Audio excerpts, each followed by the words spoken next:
हैं सर, वारी एनर्जीज को लेकर भी खबर आई है यहाँ पर और तेजी देखने को मिली है स्टॉक में। अमेरिकी सब्सिडरी को करीब 540 मेगावाट सोलर मॉड्यूल की यहाँ पर जो सप्लाई के लिए एक बड़ा ऑर्डर मिला है, और अमेरिकी यूटिलिटी जो स्केल सोलर और साथ ही एनर्जी स्टोरेज प्रोजेक्ट्स हैं उसको डेवलपर से एक बड़ा ऑर्डर मिलता हुआ दिखा, जिसकी वजह से यहाँ पे स्टॉक में तेजी देखने को मिली है। और आप देखिए 3065 रुपये के भाव पर यहाँ पे ट्रेड करता हुआ यहाँ पे आसपास देखने को मिल रही है। आपके हिसाब से सर क्या करना चाहिए? बहुत सारे रिटेल निवेशक भी जो हैं वो काफी ज्यादा बुलिश दिखते हैं वारी एनर्जीज के ऊपर। देखो, energy as a sector, renewable energy हो, सोलर मॉड्यूल्स हो, इस पे लॉन्ग टर्म बुलिश तो ऑलमोस्ट इंडस्ट्री वो सब इन्वेस्टर्स हो, फंड मैनेजर्स हैं। बट मेरे हिसाब से जो एक कंसर्न था एक कंपनी के ऊपर, जो यूएस में जो उनका एक मैन्युफैक्चरिंग फैसिलिटी है, वहां पे क्या होगा पोस्ट ट्रम्प जो अनाउंसमेंट किए थे कि वो ऑल्टरनेट एनर्जी पे ज्यादा टैक्स लगाएंगे, ऐसे कुछ उनका अनाउंसमेंट आया था स्टार्टिंग जनवरी में। तो सेम डे पे स्टॉक ऑलमोस्ट 10% टूट गया था जब ट्रम्प ने वो डायलॉग मारा था। बट जिस तरीके से अभी जो न्यूज आया हुआ है, जो 500 मेगावाट की सबसे उनको जो ऑर्डर मिला हुआ है, तो I think that hurdle is out of the books right now. तो वही एक रीजन से स्टॉक 3010 के ऊपर ट्रेड कर रहा है। ओवरऑल लॉन्ग टर्म के लिए मैं बुलिश हूँ, बट शॉर्ट टर्म अगेन शायद ये जो रिसेंटली चला हुआ है महीने भर के अंदर स्टॉक 2600 से लेके 3100 तक आ रहा है, तो वहां पे थोड़ा सा प्रॉफिट बुकिंग आ सकता है। Long term investors not to worry, but short term investors किसी ने लिया हुआ है तो एक बार 3100 के ऊपर एक बार प्रॉफिट बुकिंग करना चाहिए। ठीक है यहाँ पर। और लगातार व्यूअर्स जो हैं पूछें कोचिंग के ऊपर, कोचिंग शिपयार्ड के ऊपर, तो आप हमारे साथ बने रहिए, हम लोग इससे भी जुड़ा हुआ सवाल पूछेंगे। इसके अलावा विशाल जी का एक सवाल है, विशाल जैन जी का। हल्दर जी ये पूछे एनटीपीसी ग्रीन इन्होंने खरीदा 127 के भाव पर, क्या मैं और ऐड कर सकता हूँ स्टॉक में? ये पूछने सलाह क्या रहेगी? NTPC green, right? जी एब्सोल्युटली।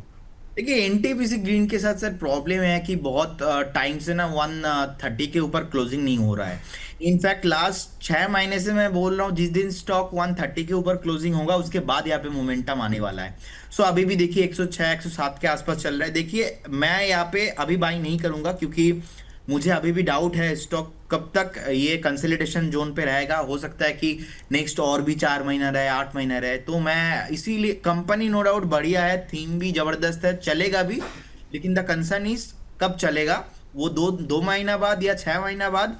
सो इसीलिए अभी 105 के आसपास चल रहा है। एक बार 25 रुपीज ऊपर एक बार क्लोजिंग चाहिए 130 एबव, उसके बाद यहाँ पे जो मोमेंटम आएगा मुझे लगता है उस मोमेंटम में बहुत जल्दी 170 200 250 भी आने वाला है। लेकिन 130 एक बहुत ही इंपॉर्टेंट लेवल है।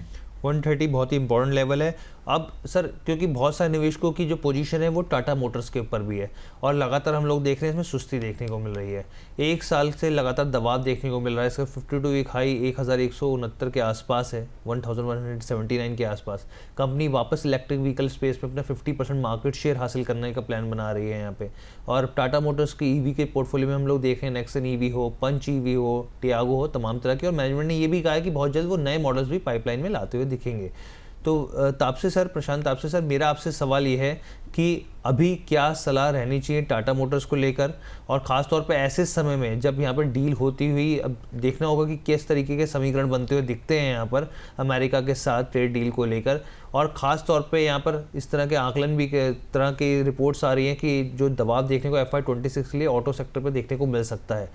आपके हिसाब से क्या लेवल्स इंपॉर्टेंट रह सकते हैं, कौन से लेवल्स खरीदारी के रह सकते हैं, और कहाँ कितने, एक साल के लिए अगर किसी को निवेश करना हो तो क्या सलाह रहेगी? तो ओवरऑल अगर आप फंडामेंटल एक व्यू से देखते हो तो मुझे लगता है कि जो ग्लोबल एक्सपोजर है टाटा मोटर्स का, वहाँ पे थोड़ा सा हर्डल्स हैं अभी भी।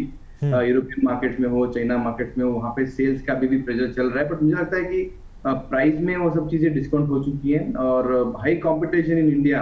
आप देखो किया ने भी अच्छे अच्छे मॉडल्स निकाले हुए हैं जहाँ पे हाई कॉम्पिटिशन में। Even Maruti is doing lot of good things in grand Vitara.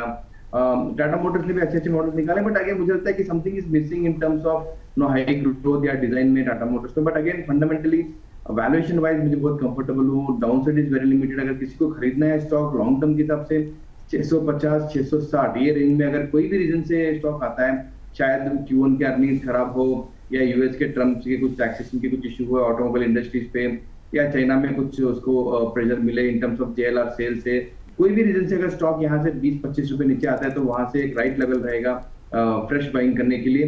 Trader के हिसाब से मुझे लगता है कि अभी भी यहाँ से बाइंग कर सकते हैं with small stop loss of not least 675 का स्टॉप लॉस मेंटेन करके 700 720 के हिसाब से भी ट्रेडिंग ट्रेड कर सकते हैं एज ए ट्रेडर।